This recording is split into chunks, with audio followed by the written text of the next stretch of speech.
welcome to the Unlucky Frog Gaming Podcast, and you are joined by your usual hosts here, Josh Hartley, Ben Porter and Charlotte Porter. Guys, how are we doing? The gang's all here. The gang's all here. I still feel as though we're playing Ketchup. Playing Ketchup. We're playing Ketchup. Ketchup's a rubbish game. Yeah, Don't play Ketchup. We're still playing Ketchup a bit after Tabletop Scotland in a lot of ways. Yeah. It's been the schedule's been pretty manic, and we do have a few things that we need to cover off. Yes. So I think first and foremost, most importantly, we have a new Patreon. Yes, we do. Simon Harper. Simon Harper, whose name may be familiar to some people, is one of the organisers of Tabletop Scotland. Yes. And he has very kindly decided to give us his money. His money. Praise indeed. So you've been added to the website Wall of Fame, and also your welcome package will be coming out at the end of the month, followed very quickly by your monthly care package that we'll be sending out to you. Yep. Yes. And guys, if you are wanting to get in on that, just check out our Patreon. Every little bit helps, even $1 a month. We're hoping to buy some new equipment with this. Yes. Yeah. We're at that stage where the needs of the podcast and the channel and such are pushing the tech to the limits. So we are going to have to get some new upgrade gear at some point. Yeah. So one of the things we have been looking at was an actual dedicated video camera. Yeah. The camera that we've been using, the Canon, has been great, but but it's not designed for long-term video. Yeah. No, it's more designed for doing snippets. So there's the video camera will need upgraded. We're also going to have to eventually invest in some sort of mixing desk speaker arrangement, because we are looking into doing more live shows. Yep. So if Unlucky Frog live shows is something that you in particular are interested in, get in touch with us. Let us know what sort of content you'd like to see us cover. Perhaps live playthroughs of certain games. Yeah. By all means, get in touch. And Simon, thank you very much. Your contribution is going to help us achieve all of that. So, thank you. Yep. And we'll see you soon. Yes. What else have we got to talk about? There's a couple of things going on with the channel right now. Yes, we have just received our next board game crate. Yep. We won't say what's in it just yet. Yes. Got something of a nautical theme to it. Yeah. You approve. But I that liked it. video should be up within the next couple of days. So check that out. Keep an eye out for that. And you too, if you are wanting to receive the excellent service that Board Game Crate provide, simply go to boardgamecrate.com and you can get subscribed for as little as... They do different packages. I think they do a rolling subscription where you can choose to just stop at any time. I think that's £33 a month. Yeah. Then you've got the 3-month subscription, which is £105, I believe, with that includes postage. Because actually, if you'll see the size of the packages when they come through. It's significant. And so if it was just postage alone, you'd be paying some through. So if you go to Board Game Crate. Yep. And when you're fulfilling your transaction, you type in the code Unlucky Frog is awesome, all lowercase, all one word. You'll get 5% off of that. Yep. And it's really easy to remember because it's true. That's fast becoming your catchphrase, isn't it? It's true. Are you more trying to convince yourself?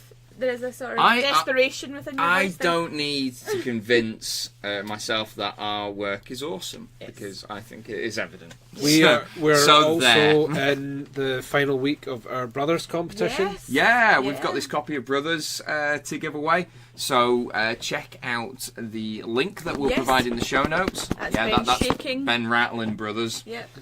So by Ankama Games, they've given us an extra copy, which was very generous of them. It is an excellent game. Yep. Yeah, the review's up now, isn't it? Yep, the review is up. So check our little video review of that. And we have a little Let's Play as well between me and Ben. Yeah. Which, spoilers, I might have won. Yeah. Spoilers, Ben had a bit of a tantrum. but 28th place.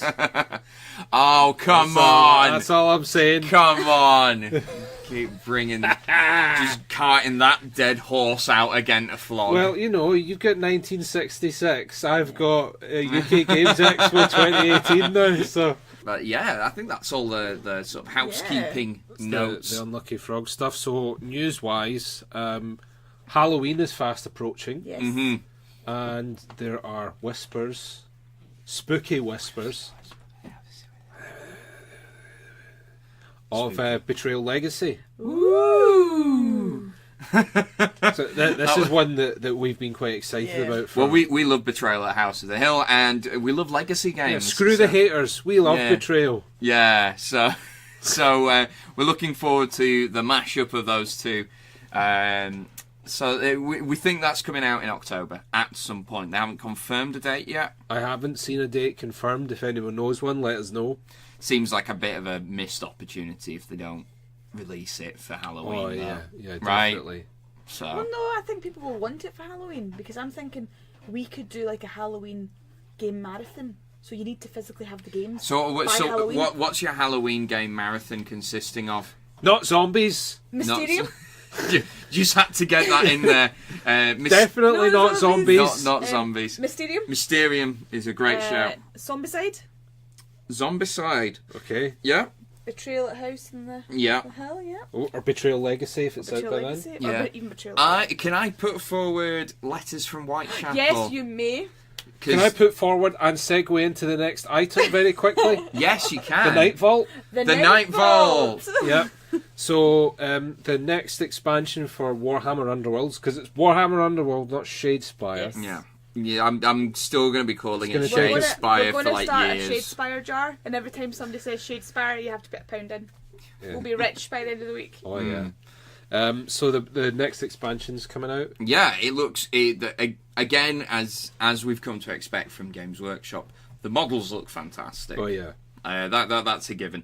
But what this is, we say it's an expansion, but it is a standalone game. You don't need any of the content from the Shadespire season. You don't need any of it, but all of the stuff that you've collected from the last season for Shadespire is fully compatible with this as well. But you get everything that you'll need to start. 2 different warbands, the Magic Sigmarines and Ghosty Ghosts. And you get your 2 boards, your decks of cards, and the updated rules for Warhammer Underworlds. Crucially, magic this time. Yeah, so this is the big change that they've introduced.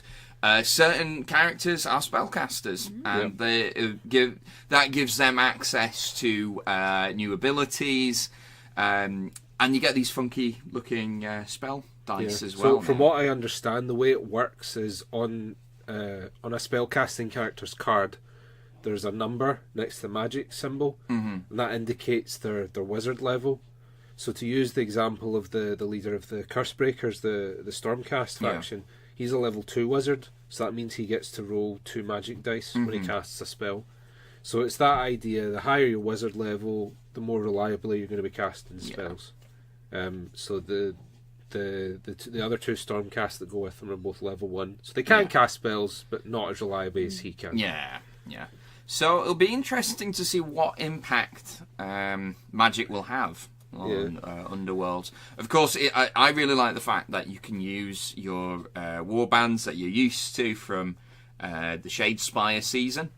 But yeah, I definitely want to give a few of them a try because they have spoiled the rest of the warbands that they're going to be releasing over the next year. Yeah. So what further goodies can we expect? Well, as predicted, there's a Tzeentch warband and a Goblin warband coming. We were talking about the Tzeentch warband looks like some sort of sitcom house of Tzeentch characters. Yeah, because different from a lot of the other warbands in that all 4 of the dudes in the Tzeentch warband are completely different races. Yeah, you've got a Zangor, a Sorcerer, an Acolyte, and a Blue Horror, haven't you? It's a rainbow coalition of Tzeentch. Yeah, there we go. The Blue Coalition, if you will. Yeah.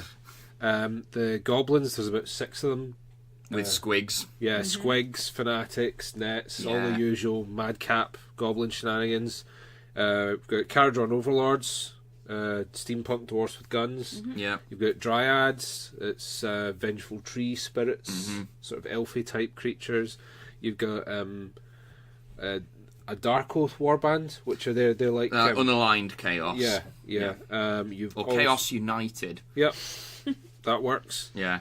You've also got what are they called again? They're like experiments or something. Yeah. So the troll model was photographed a while back, and they released that photo. This is the warband he's going to belong to. He was a bit of a curveball because we all expected him thought to he be would be in with the goblins, but no.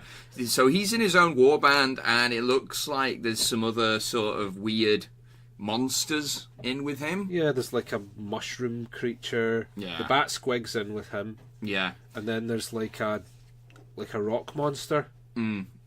It's a weird looking warband. It's interesting though. It's interesting that they're not going with one of the specific armies that is around for Age of Sigmar. So, any warbands you guys are particularly looking forward to playing? I have to say the goblins and the Caradron overlords. Yeah, I thought you'd like the Caradron overlords. Yeah. Funnily enough, Did you? You're just wanting to gun everything down with a steampunk machine gun. Yep. Yeah. Charlotte? I would say the Tzeentch wizards, but I would have put good money on you saying Tzeentch. The dryads? Yeah. Yeah. I actually, strictly speaking, they are dryads, but I think the specific unit they're based on is the tree revenants, which is like they're like half dryad, half elf. Oh right. Okay. Yeah. That's cool. We haven't seen many of the models outside what's going to be in the starter set. Yeah. Hopefully, I'm sure GW will do a decent job of them. I really like the push fit sort of single pose miniatures that they've been doing for the Underworlds game. I'm really looking forward to sinking our teeth into that. So it's gonna be good. Watch this space, folks. And all in time for Halloween. All in time for Halloween. So, other news. There is a new Magic the Gathering set coming out soon. So not just been one.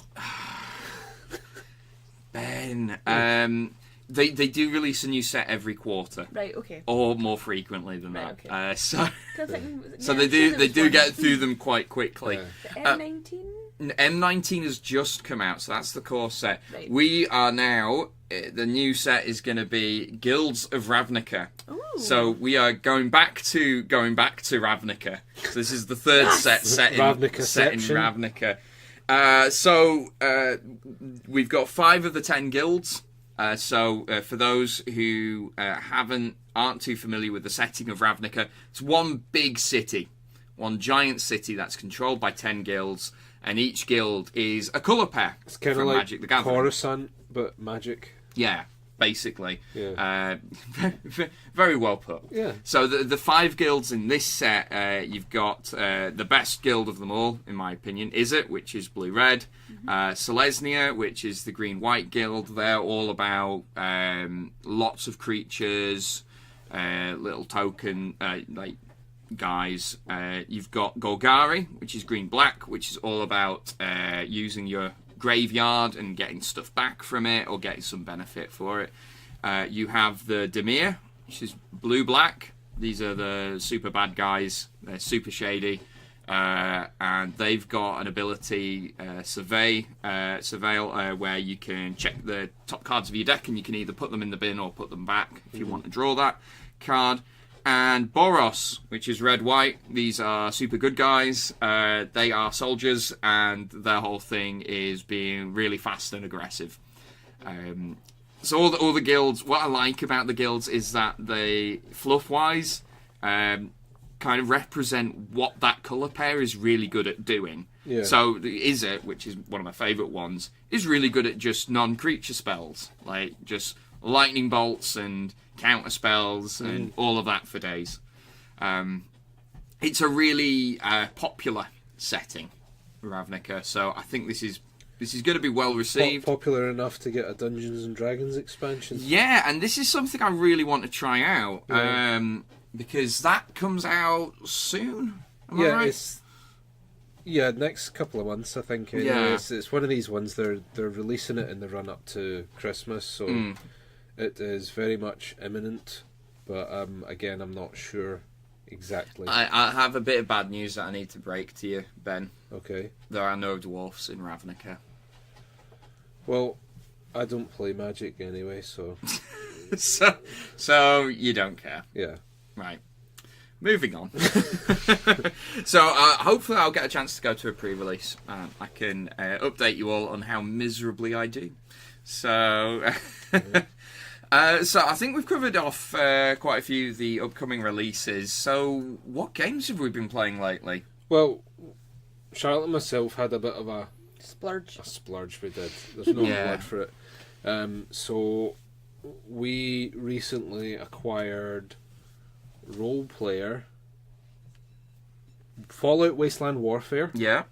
which is a bit of a controversial one because apparently all the pre-orders haven't been fulfilled yet. Oh, you got it in the shop. Yeah. Yeah. That's a bit awkward. But lesson learned, don't go pre-ordering. No. Says the guy who just pre-ordered Nightvault. Yeah. We got Villainous. We did. Yeah. The Ricks Must Be Crazy. Yep. Listit. Listit has arrived arrived. as well. Yeah. They sent us a copy. Yeah. Yeah. We interviewed the creators of Listit earlier Bjorn and this year. Bjorn? Bjorn and Bjorn. Bjorn squared. Bjorn 1 and Bjorn 2. Yeah. And So we did a live. Did we not do a playthrough of it? we did. Yeah. Should I maybe love do another that. one. We At a bit of should. time, yeah. Yeah. Have we got time? Not Not right now. right now. What do you mean not right now? Behave Why not? yourself. But it's it's very elegant looking game. Very simple design, Yeah. but in a good way. It's nice and clean. This is the kind of game that you could introduce to your family. Well, no, some of the subjects. Some of the subjects, I could introduce it to my family, but I haven't looked through the whole deck yet. Porn stars we remember. Yeah, there's some ones that are. Would you play that with your mum? No, it may be veto that one. I haven't looked through all the cards yet, so I was not aware of porn stars. What porn stars do people remember? Well, I think the go-to one's Gemma Jameson, isn't it? Because she was quite notorious. What about Ron Jeremy though? Okay, not my kind of thing, but... He's got to be one of the most famous of all No, time. you're right, he is quite iconic. And then Stormy Daniels is kind of topical right now. Yeah. So, do you think Trump remembers her? Evidently not. That's so he claims. Yeah, so maybe not one to play with parents. Yeah. So all you're Or doing, kids. what you do in Listit is you are given a topic and you are having to list 5 things related to that topic, and the idea is to try and match what the other people So you're it's a playing game. with. It's a game of consensus rather than trying to always go for the most shocking answer. Yeah. Like a certain shit party game called Cards Against Humanity. Ben doesn't like Cards Against Humanity. I'm not massively fond of it. It's fun like the first few times, but it loses its charm pretty quickly. Yeah, it's not just that. There's a bunch of cards that are just auto wins. Yeah. Like, you can put 2 midgets shitting into a bucket into anything, and people are There we go. going, There's our mature rating right there. Yeah. So that's indicative of what the game's like. Right? Yeah, that's true. You don't need to buy it now. Yeah, there we go. You've got your fun. That's as funny as the game gets. So anyway, that's Listit. We're really keen to give that another go. Maybe not with my family. No. I don't know. I think it would still go down pretty well. But Maybe we could play a game with the patrons. yeah, that's a good Do shout. a live feed with the patrons. That's a good shout. But yeah, so we had a chance to play Role Player a couple of times as well, haven't we? So what are our thoughts on it? I really enjoyed the game. I even suggested, that in terms of potentially the game, my game of the year might be Role Player. Oh, right. Okay. So what you do in role player is effectively creating a Dungeons and Dragons character. You've got your race, you've got your class, and what you're doing, it's all dice based. Yeah, so it's like a dice drafting / puzzle game. Yeah, and you're trying to basically match your characteristics with what would be ideal for that class. Basically. So if you're a barbarian, you want to have high strength, high constitution, but you're not bothered about getting a decent intelligence score. But I think the bugbear that you have about it is the price point. Yes, because it was £5 cheaper than... It was £55. Yeah. Fallout... Well, in fact, £4.99 cheaper than Wasteland Warfare. Fallout Wasteland Warfare. Yeah. 55 quid's a high price tag for that game. But you know why it is. Well, yeah, it's the the volume sheer of dice. number of dice that you have in it, and it's a really nicely presented game. It's lovely. It doesn't feel cheap at all, but I would feel a little ripped off if I had spent 55 on it. Because it's got to have at least 18 dice for 4 players, so that's that's like 72 dice, something like that. I kind of feel that it's a game that every games library should have, because I think people would play it. People would know the point of playing it. I've not heard anyone say this, but to me it actually hits a lot of similar beats to Azul, but you don't have to play it in silence. Yeah, that's true. That's the bit I like about Azul. Just concentration. We have been playing Azul as well. Yeah, we have been playing Azul, yeah. It scratches... Which came in our board game crate last month. Yeah. It scratches a particular itch for me. I really liked it. I don't think it's perfect. No. I think it deserves the praise it's getting, but maybe not quite as like Game of the Year.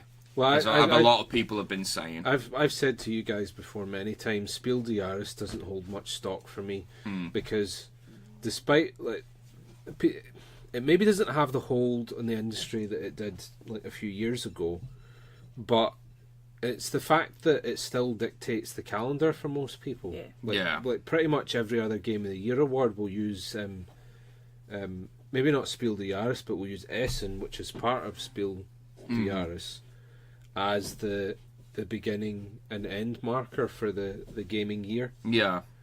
And I hate it because the thing about Spiel des Jahres is it's a German industry award, and that's fine, but the problem is that it's treated as being an international award. Yeah. And to get on the Spiel des Jahres committee, you have to be a German speaking press journalist.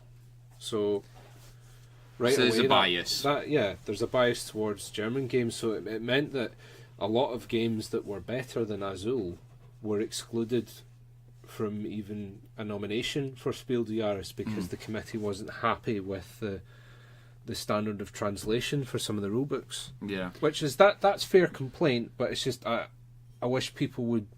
How does it sell itself? Is the issue not the awards itself, but how the emphasis? It's how it's perceived on it. It's how it's perceived. It's not the awards themselves. It's everyone else making out that it's this big thing. It is a German industry award. Yeah, that's fair.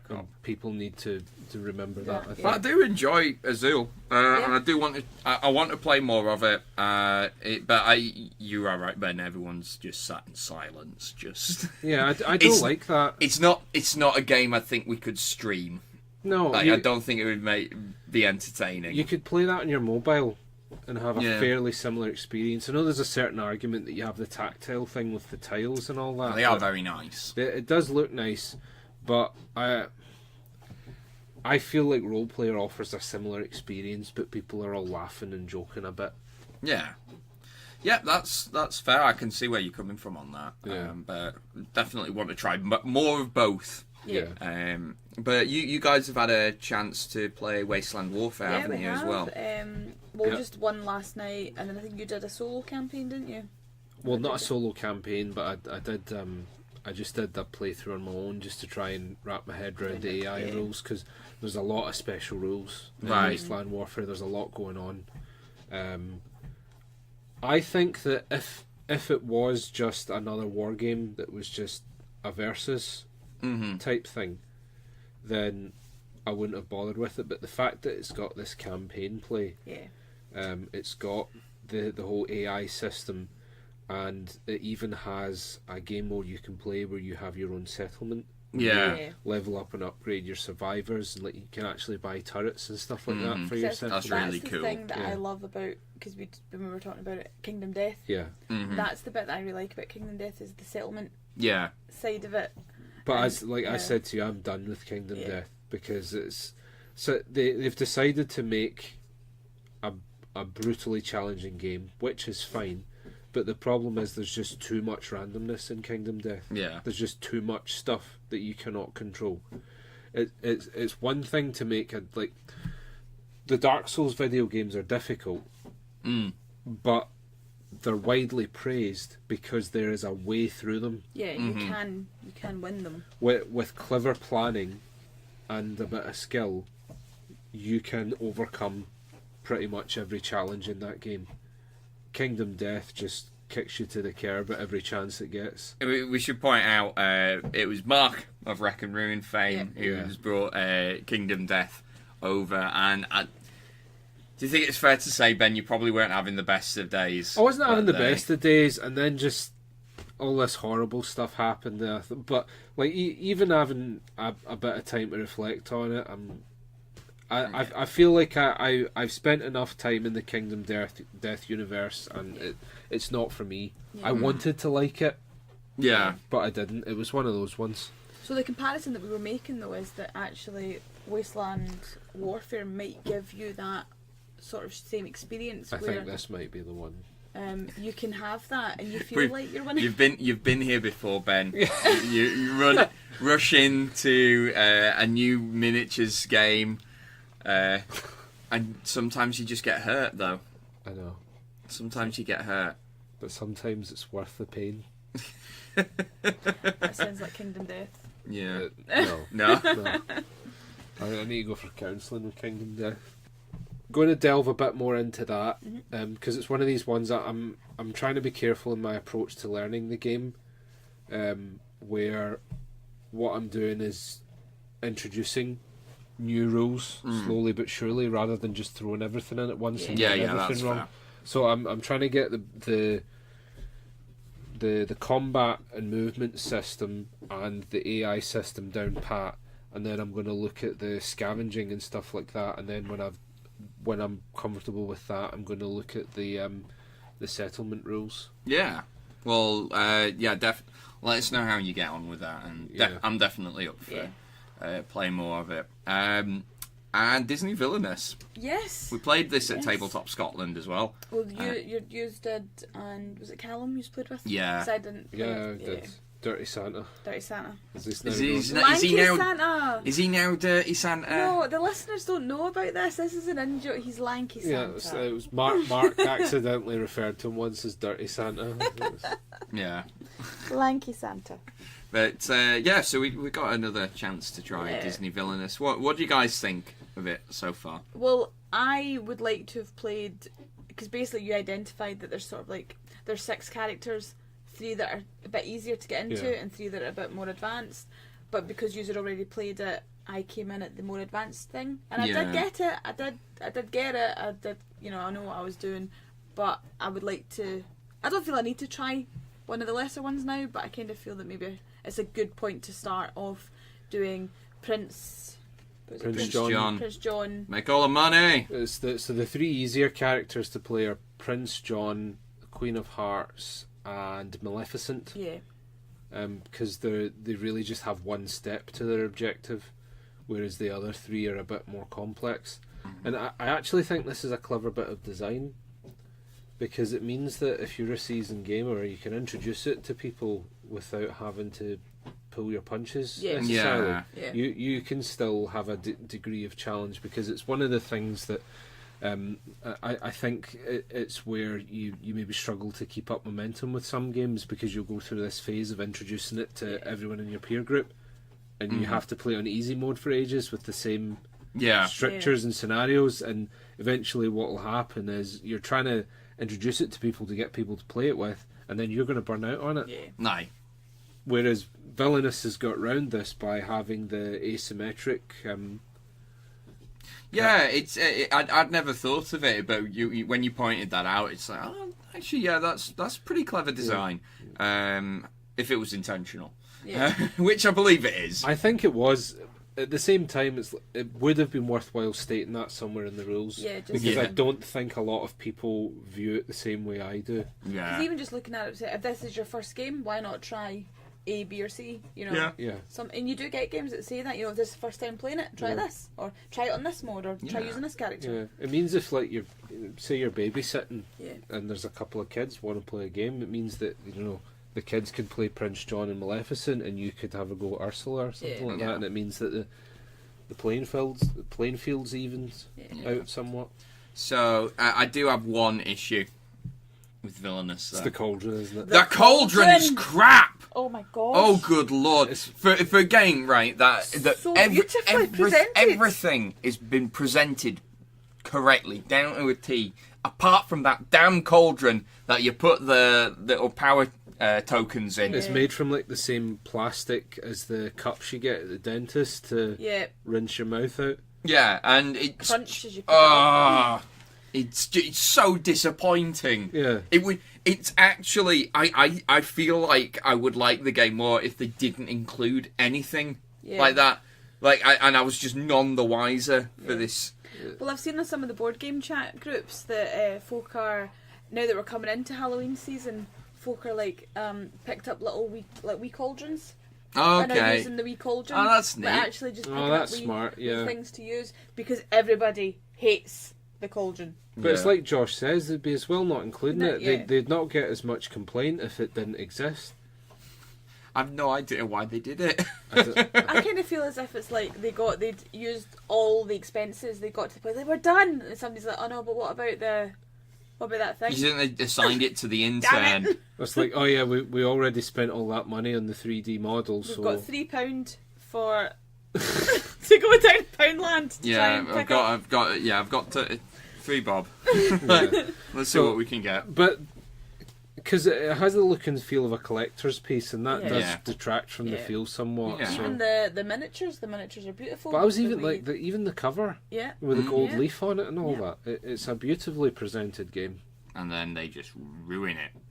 Yeah. With that cauldron. Anyway, that's my rant about Disney Villainous. Villainous, yeah. Decent game otherwise. So finally, the last thing is to say that I made a little foray into organised play Yeah, for Shadespire because I'm all hyped up for Nightvault.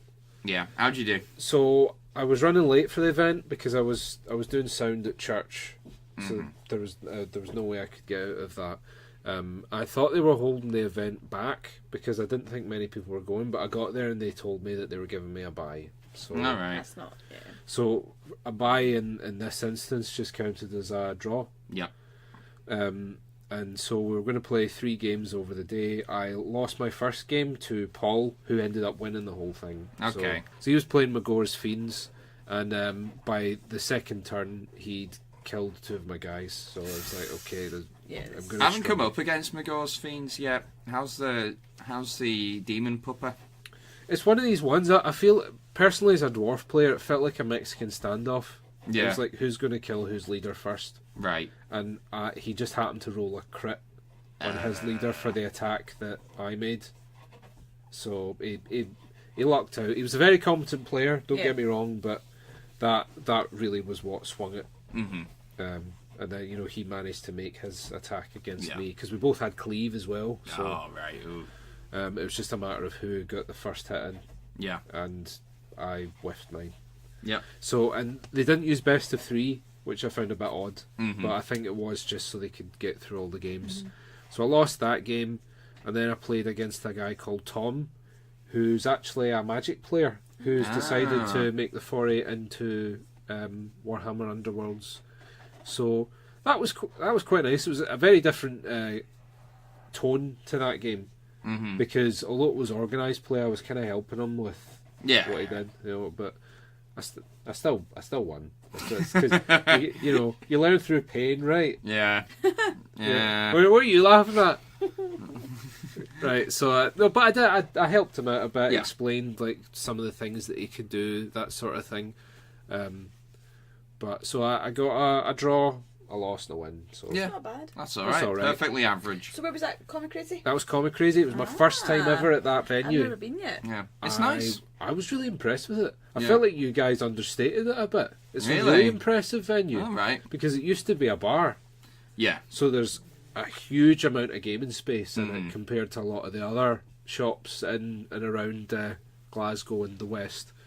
Because they've got this this area. It's like a platform, and then it's like loads of benches. Mm-hmm.